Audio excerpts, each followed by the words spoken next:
A few days later, Jide and Pamela sat together in his small, warm apartment.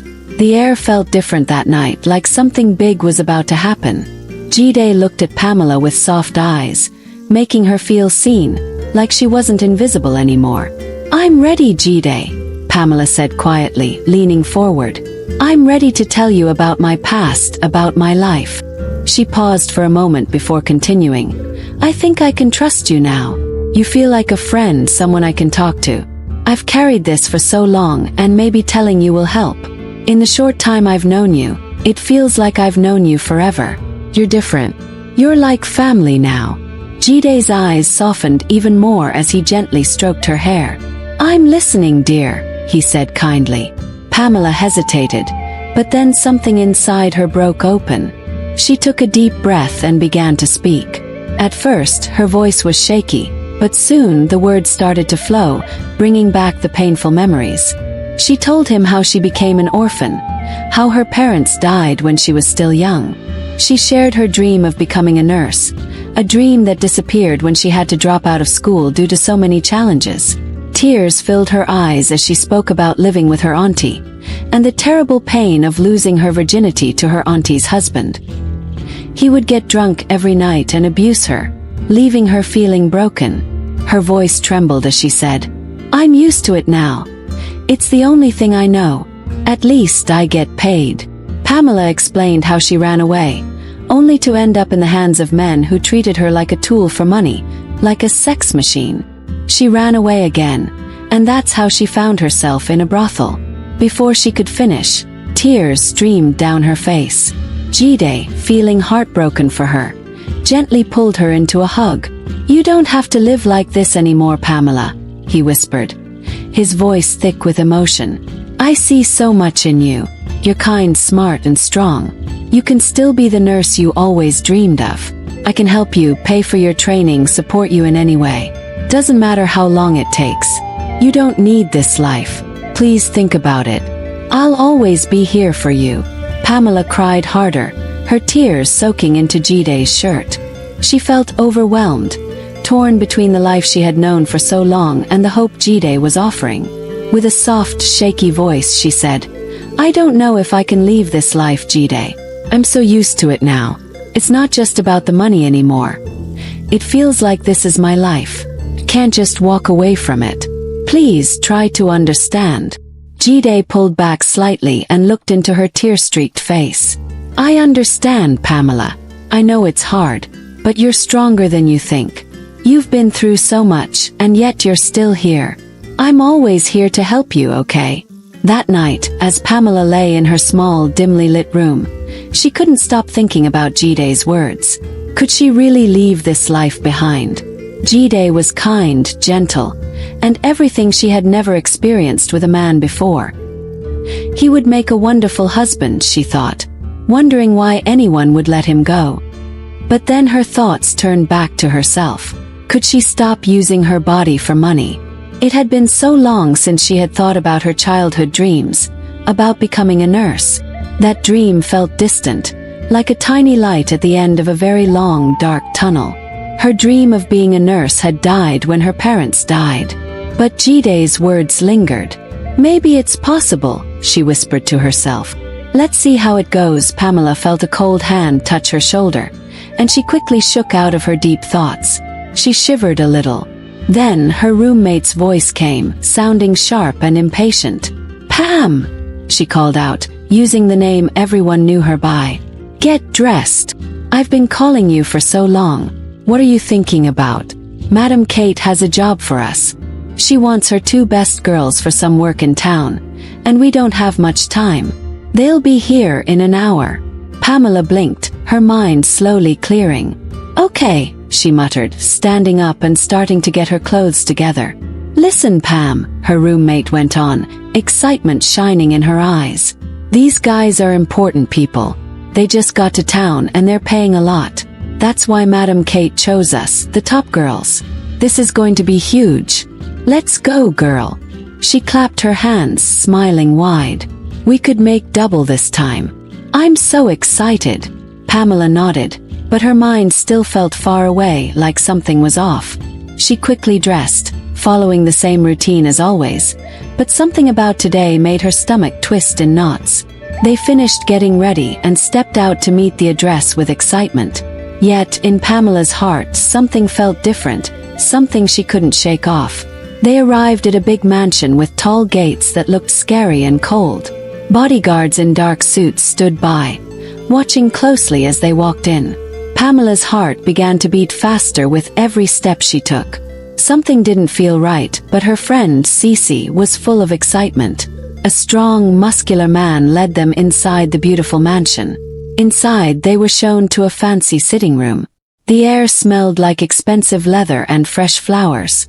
Pamela sat down, her fingers playing nervously with each other. After a few moments, a young man with big muscles, dressed in a simple singlet, walked in. He smiled warmly, but there was something in his eyes that made Pamela feel uneasy. "Welcome, girls," he said in a smooth, deep voice. "Feel free, relax. Let me get you some wine." He disappeared for a moment, then returned with a bottle of wine and 2 glasses. He poured a lot of wine into each glass and set them in front of the girls. "Make yourselves comfortable," he said, still smiling. "You are very welcome once again." Both girls smiled and introduced themselves. The man excused himself, still smiling. "I'll be with you shortly," he said before stepping away. Cece's eyes were shining brightly. She grabbed her glass and took a big gulp of the wine. "I told you, Pam. He's one of the rich guys. We're going to make so much money tonight." Her excitement was clear, and she quickly drank more, not even waiting for Pamela to say anything. Pamela hadn't touched her glass yet. She kept watching Cece, feeling more and more uneasy. Just as she was about to say something, Cece's head started to drop. Pamela nudged her softly. "Cece, don't sleep. Remember, we're here for business. We can't mess this up for Madam Kate." But Cece was already slumped in the chair, snoring softly. Pamela's heart began to race. She shook her harder. "Cece, wake up." There was no response. Cece was completely out. Pamela's heart pounded faster, and her mind raced. Something's wrong, she thought. Cece never falls asleep this quickly, especially not during a job. She looked at the glass of wine in front of her, still untouched. Then she looked at the man, who was now standing quietly by the door, watching her with a calm but strange smile. Pamela's hands started to tremble. Her instincts screamed at her. She hadn't drunk the wine yet, but Cece had, and now she was unconscious. Panic started to build up inside her. She looked around the room, her heart thudding loudly in her chest. Pamela's heart almost stopped when the man burst back into the room, holding a large knife in his hand. His face twisted in anger. "Why didn't you drink it?" he growled, his voice cold and threatening. She froze, fear taking over her body. Her mouth went dry, and she couldn't speak at first. "Please, sir, don't hurt me," she finally managed to say, her voice shaking. But the man stepped closer, his eyes burning with fury. In that moment, her instincts kicked in. Pamela grabbed her bag and ran toward a nearby room. Her phone slipped out of her bag, hitting the floor behind her, but there was no time to pick it up. She slammed the door shut and quickly bolted it. With trembling hands, she pushed a table against the door. Tears flowed down her face. "Oh God, is this the end? Am I going to die here?" she cried, her thoughts racing. Will I ever see another day? The terror was overwhelming. She could hear the man banging on the door, his voice loud and angry. "Open this door," he screamed. "You can't hide from me. You're in my house." His fists hit the door hard, making Pamela's heart beat even faster. Her mind was spinning. Jide warned me to stop this life. If only I had listened. Guilt and despair started to fill her heart. "Please, God, save me from this. I promise, if you get me out of here alive, I will never sell my body for money again," she whispered through her tears. The man outside didn't stop. His voice grew louder, angrier. "I said open this door, witch. Don't make me break it down. You won't like what happens next," he raged. "You think you're smart. The plan was for you to drink that wine. Your friend already did, and look at her now. If I get you, you'll pay for all this trouble." Pamela looked around the room frantically. The window was sealed with thick iron bars. There was no way out. "My phone fell when I ran in here. How will I call anyone now?" Her panic grew. "Is this how I'll die?" Suddenly she remembered. She had another phone inside her bag. With shaking hands, she pulled it out and quickly dialed Jide. The phone rang once, twice. But he didn't pick up. Panic gripped her chest even tighter. She quickly typed a message with the address and sent it to him. Moments later, her phone buzzed. Jide was video calling her. She answered immediately, her hands trembling as she texted the location again, hoping he would understand the urgency. Jide didn't waste time. He called the police and gave them the address. Meanwhile, Pamela sat in the locked room, her heart racing, listening to the man continue shouting and banging on the door. Time seemed to slow down, every second filled with fear. But soon, she heard the sound of sirens cutting through the air. The banging stopped. Pamela held her breath. The police burst into the mansion, surrounding the man. His bodyguards ran away, leaving him alone. Pamela, still shaking behind the door, heard the police voices as they moved through the house. When they finally reached her, she opened the door, her legs weak, her whole body trembling. They found Cece, already lifeless on the floor. Pamela's heart sank, tears filling her eyes as she looked at her friend's body. The grief was overwhelming. Pamela hugged Jide tightly when she saw him. "Thank you so much," she whispered, tears in her eyes. "You're a godsend to me." The police handcuffed the man and arrested him. They shut down Madam Kate's brothel and arrested her too. Pamela was taken to the hospital with Jide's help. Her heart was filled with both relief and sadness. She had survived, but losing her dear friend Cece was a heavy burden. As Jide drove her to his home, he was gentle and kind, comforting her. He helped her settle in, making sure she was safe and well-fed.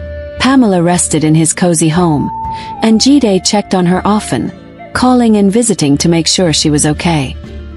His care and kindness were the comfort she desperately needed after all the horror she had been through.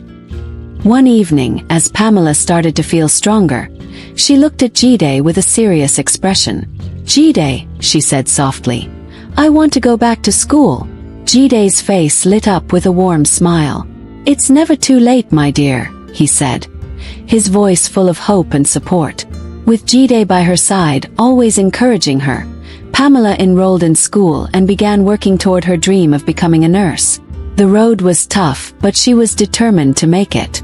As she studied and worked hard, her dreams slowly began to come true. As time went on, Pamela and Jide grew even closer. What started as simple gratitude turned into deep love. They fell in love, and after some time they got married. Together, they built a happy and loving family, finding joy and peace in each other. Pamela's life had completely changed. From the darkness of her past, she had stepped into a bright and hopeful future. With Jide by her side, she not only reached her dream, but she also found a new beginning. A life filled with hope, love, and family.